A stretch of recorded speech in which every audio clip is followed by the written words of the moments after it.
Dante, just Coach Heupel's been here 2 years, and we've seen receivers do huge things in those 2 years. Mm-hmm. Was that a big reason you wanted to come to Tennessee, and what about this offense is so receiver-friendly?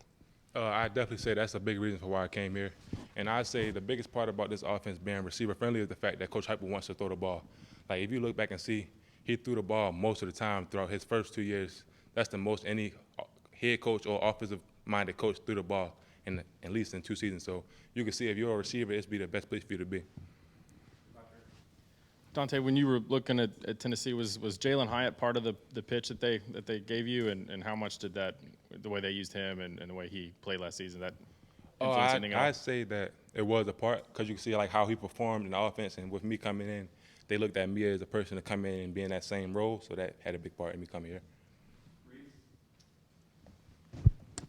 Kelsey Pope is known for building tight-knit relationships with his players. Obviously, it's been a little bit of time that you've been here. What is your relationship like with Coach Pope? I say I have a great relationship with Coach Pope. He's like that dad like with me being away from home, he's like that dad that you have that can coach you on the field and then also be there for you off the field. So I definitely depend on Coach Pope a lot, and he's definitely always there for me. How have you built a relationship with Joe Milton? Is that something that comes pretty naturally, and like off-season work? How have you built that relationship? I say me and Joe have a great relationship. Like from the moment I got here, me and Joe been clicking and getting together. Like even on nights where it might be a time where I feel like I don't understand the play, I could call Joe or go over to his house and he'll walk me through it, and then we'll be good like that. So I definitely say we have a great relationship. Two things, I'll ask them separately. What's the play that you feel the best about, most impressive play you made in camp so far?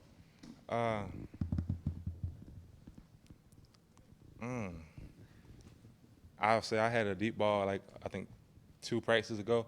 I think that's one of my most impressive ones for myself personally, because that's something I've been working on a lot. And then talk about how much you're splitting time between the slot and outside receiver and that kind of adjustment and going one to the other. Okay, yeah, I'd say that I'm definitely right now I'm playing more so in the slot, but I'm definitely learning both, so that when the opportunity comes for me to go in outside receiver, I'll be able to know both, but right now I'm more so in the slot. You've gotten the chance to work with Squirrel White in the slot. What have you learned from him and kind of his personality since arriving here? I'd say Squirrel, that's one of my closest teammates here. Like from the moment I got here, I always leaned on Squirrel because he played a position before I got here, so he knew exactly what to do. So I say that Squirrel plays a big part in me, like in my learning process and how it was sped up, because he helped me through everything. Dante, I'm curious because it's been such a loud conversation this offseason around Tennessee's offense. Did other schools try to downplay Tennessee's ability to develop receivers when they were recruiting you? Oh, yeah, I definitely say teams did try to downplay it and saying, like, it don't translate to the NFL style, but if you can get open, you could do that in the college level and in the NFL level. That's all it's about. I guess on the flip side of that, seeing Cedric Tillman and Jalen Hyatt in training camp and now yourself working with Coach Pope and Coach Heupel, I guess what are your thoughts on other teams trying to downplay Tennessee's ability to develop offensive players? I feel like regardless, people are going to say whatever they want to say, but if you can't go out there and stop anyone, it works, then why stop it? If you could put the atmosphere of the wide receiving room into words, how would you phrase it, and how does your value of family fit into that? I'd say that the receiver room, we're very tight. Like, we all have a bunch of group chats where, though, even off the field, we meet up a lot. We might just go get food and hang out and stuff like that, but we have a great relationship. Like, the receiver room, we are a tight-knit brotherhood that we have in there. With Coach Pope and Coach Cook, they have everything set for us that we always do everything together. So I definitely say we have a great, like, bond in there. Dante, everyone talks about your speed. What's the fastest miles per hour you've hit on the trackers this offseason? Last season, this offseason? Yeah, I would say during last season, they said the fastest that I ran was 24.3 miles per hour in a game, and I was chasing down the block. So, yeah. What's the fastest you've hit here? Don't remember.